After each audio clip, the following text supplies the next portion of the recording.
The Admiral of the Fleet's 5 stars, flying above the Pacific Naval Headquarters at Guam, are ready to follow Admiral Nimitz, left, about to set out for the conquest of Okinawa. Coming aboard the flagship of Task Force 58 is Admiral Mitscher, scourge of the enemy in waters about Japan. 1,400 ships get underway, and the invasion forces aboard cast worry aside for the moment and beat a tune out on the old squeeze box, while Ernie Pyle, left, watches a fast-stepping jitterbug run up a little hot rug cutting for the biggest invasion fleet ever assembled in the Pacific. And if you're going to visit a foreign country, you've got to have native dough.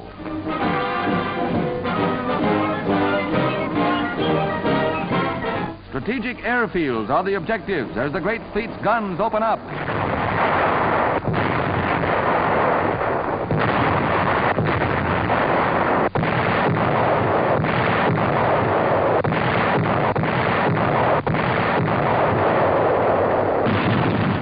Terrific rocket barrages level shore defenses.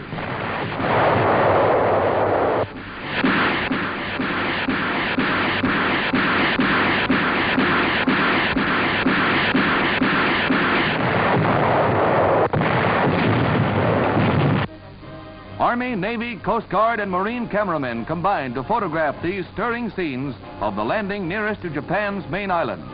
Kyushu is only 360-odd miles away. Little resistance was encountered by the first troops ashore, but sporadic sniper fire was met.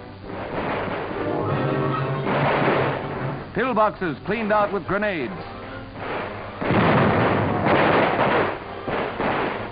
While little Jap resistance was met at first, enemy defense grew stronger near Naha, the capital. Forts similar to this met our troops. Thousands of civilians willingly gave up to the Yanks. Miserable and undernourished, they at first wondered at the treatment they would receive from the Yanks, but fear soon vanished. With the latest defeat of the Jap fleet and air force, Okinawa's fate is sealed.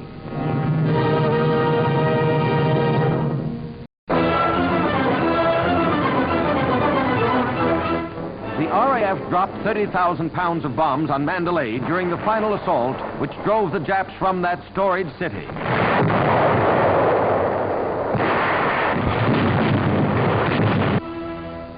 The city of Pagodas was subjected to a 12-day siege, which blasted the Japs from their defenses.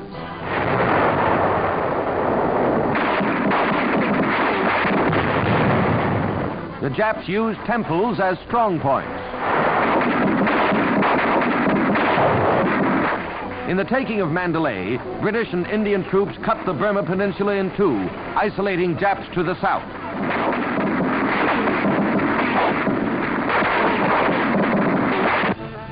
Another captured Jap flag, another symbol of the setting sun. It took concentrated shelling to crash the walled city on Dufferin Hill. The Japs held out here for days before the first stunned and blindfolded prisoners were removed.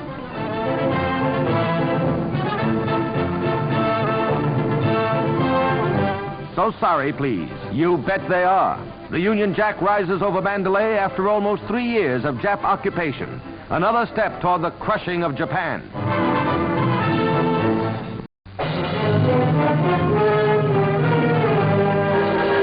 The American Third Army pushes farther into the crumbling German citadel, racing other Allied armies to Berlin. Tanks blaze the way.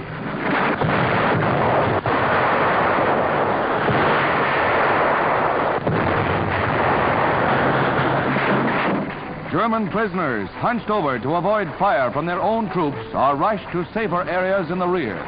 Bag after bag of prisoners have been taken, 1,500 in this group alone. Prisoner of war camps on German soil, but for Germans only. There is no pause for the Third Army as it overruns the Reich. Burning and wrecked Nazi equipment, as well as their dead, litter the road as the armored divisions speed on to engulf a demoralized enemy.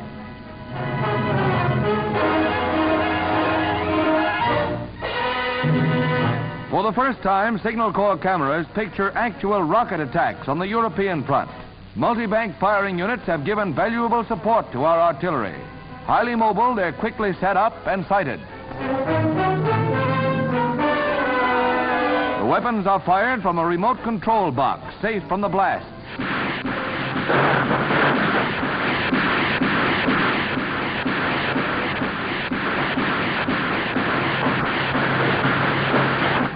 Many of the rocket banks are mounted on trucks and can be deployed so fast the enemy doesn't know what hit it.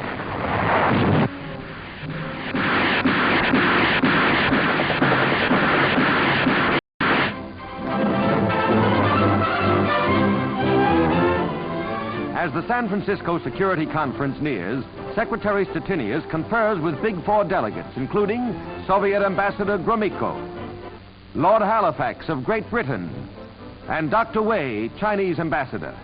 The group engaged in informal preliminary discussions. Assistant Secretary Archibald MacLeish tells why America not only wants peace, but must have peace. Peace has always been the policy of the American people. Peace is now the necessity of the American people. If there is another war, if there is another aggressor, the United States will be the first target of that aggressor's action. We need peace to continue to be ourselves. We need peace to construct the world we Americans have always wanted to construct.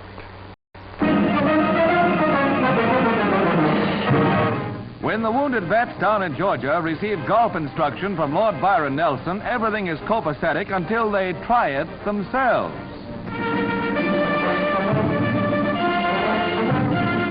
Joe Kirkwood, famous trick shot specialist, steps into the spotlight. And how? For something extra fancy, Joe tees up the ball this way, grabs his war club, but it's a bitter pill to swallow. Things are different in the second round as Joe whacks it, and he'll take no lip from Mr. In-Between. But for the Grand Slam, Joe winds up the shenanigans. It may not be golf, but it's very far from it.